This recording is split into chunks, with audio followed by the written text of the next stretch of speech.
Crozier is alone on the glass. Where's Reggie? This is his time. He said he wants the ball in the fourth quarter. Crozier driving and fouled out on the perimeter by Robert Horry. Got a little 6'11" point guard here creating. You're so concerned about him shooting a three that he breaks you down off the dribble. Then comes Shaq to block the shot, the little kickoff to Austin Crozier. Austin Crozier once again continuing his fine play. 3 straight games now he has in double digits. Perkins to Rose. He'll shoot the three. It's off and into the hands of Horry. That's a tired shot there. That's a bailout. You got to attack.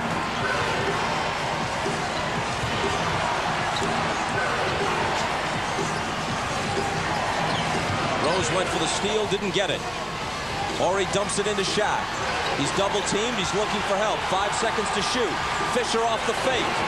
Wow, what a shot there. Shot clock going down. Derek Fisher once again hits the shot. Hanging around, 10 or 11 points. Keeping the pressure on the Pacers to score. Reggie Miller, this is your time. This is what you wanted your home. You got to make some shots. You called it. He didn't hit it, but he was fouled.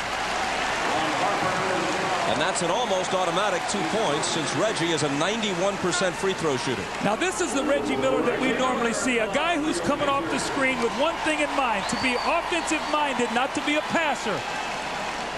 In LA in game 2, he deferred to Austin Crozier. That time he went up and shot the basketball. That's what he's got to do. Put it in his hands, let him make the plays.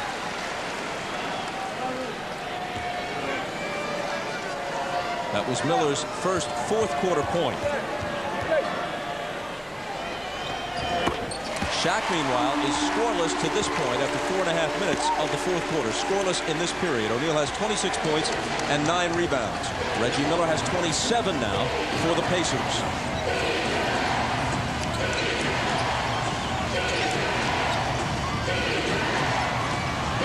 Rick Fox out to Fisher. O'Neal out of the double to Fox for 3. Crozier comes out, gets a piece of it. Horry tries to flip it back up. And it's out of bounds to Indiana. Let's see. They're not walking that way. And in fact, they will award it to the Lakers. You can just get a sense that the Pacers are doing a much better job rotating to players than they did in the first 2 games. Starting to get the hang of this double teaming, something they have not done much this year.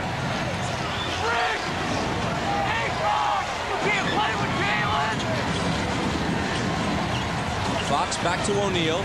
Around the perimeter, Harper is open. Here's the fake and then the jumper. Horry gives them a fresh 24. Fox backs up for 3. Oh, offensive rebounds normally mean you can kick that ball out for open shots.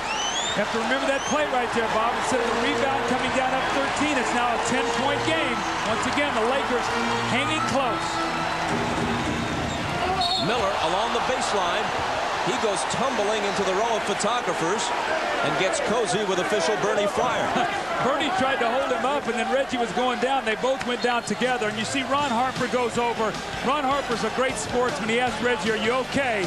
He's a competitive guy, but he doesn't want to hurt him. Here's Reggie again, moving without the basketball with a purpose. He wants to score. Fakes, gets him in the air. Harper hits him. Reggie takes the referee down. Pacers lead by 10. They've got to keep being aggressive.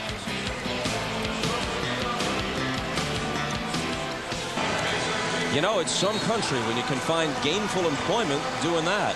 What's up? Well, the Pacers are by 10. And this is why they're up 10, because they have been attacking in the open court. This hurts the Lakers. They can't get their defense back. They've got them scrambled. First it's Rose, then it's Reggie Miller for 3 as he has them on his heels. Then it's the give and go, the penetration here from Big Sam Perkins to Crozier. Travis Best spots up and hits the 3, so everybody's involved. Good rhythm for the Pacers. You see 4 guys in double figures. Most importantly, Rose and Miller have 46. And you know what? We have not seen Glenn Rice in a long time. He's supposed to be their second option today. Jalen Rose got free, but couldn't finish it.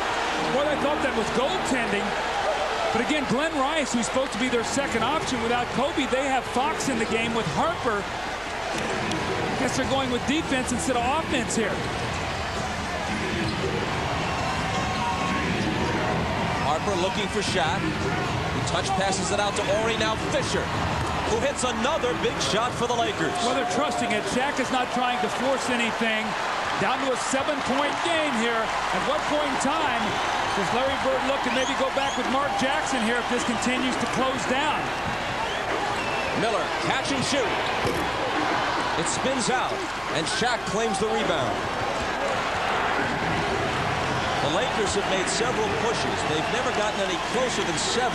They've drawn to within 7 at least a couple of times, which is where they are now. Now Shaq is 2 for 8 from the free throw line, so they cannot let him lay it up. They've got to foul him. It's Dale Davis on him. He backs him in, he takes the turnaround, and he cuts the lead to 5. The Lakers are right where they want to be right now. The pressure is on the Pacers here at home.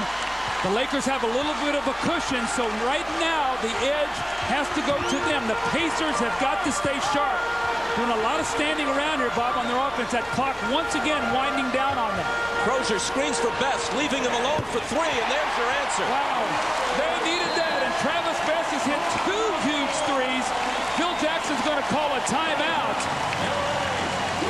But just when it looked like they were on their heels once again, they have answered, and it's been Travis Best with a big shot. The big everything in game 2 hits a little fading jumper. And Travis Best jockeys behind the screen. And Fisher looks like he wants to try to draw the foul. He stumbles, and Best makes him pay, and you can see he's very happy. The Pacers lead by 8.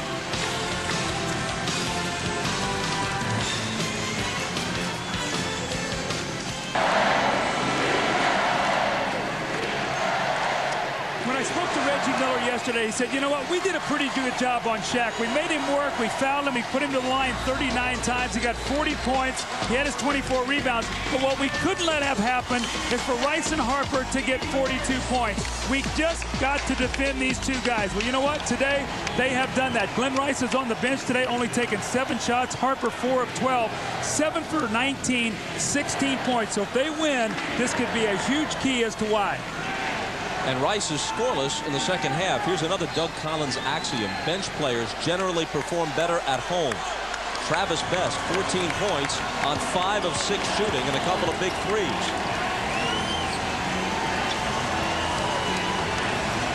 Here's Robert Horry with Crozier on him. Into the paint for Shaq, and they foul him right away. It's Dale Davis, his 4th. That was only the 2nd Pacer team foul. 4:41 remaining. Now they have to be very careful here. Dale Davis, we've talked about, as their most physical defender. He gets 5. That could really hurt them. Now they've either got to come back with Smith, who struggled, or Perkins. Shaq out of the double to Fox. Now it's Horry for 3. It spins out into the arms of Miller. The Pacers will take their chances defending 3-point shots against the Lakers. Even though they can get hot, it sure beats being punished inside by Shaq. Best spinning around the screen, taking it all away, lofting it over Shaq, no good. And the whistle is blown by Bernie Fryer, and it might be Dale Davis's 5th as he struggled. He was the lone white shirt under the basket, surrounded by Lakers, trying to keep it alive on the offensive glass, and it is, in fact, his 5th foul. Well, when Dale Davis is in the game, and Shaq guards it, he's going to be right underneath the basket. And what happened there, Shaq changed the shot on Best, and then it was great hustle by Davis. He just got a loose ball foul. You can't fault him, but it was his 5th.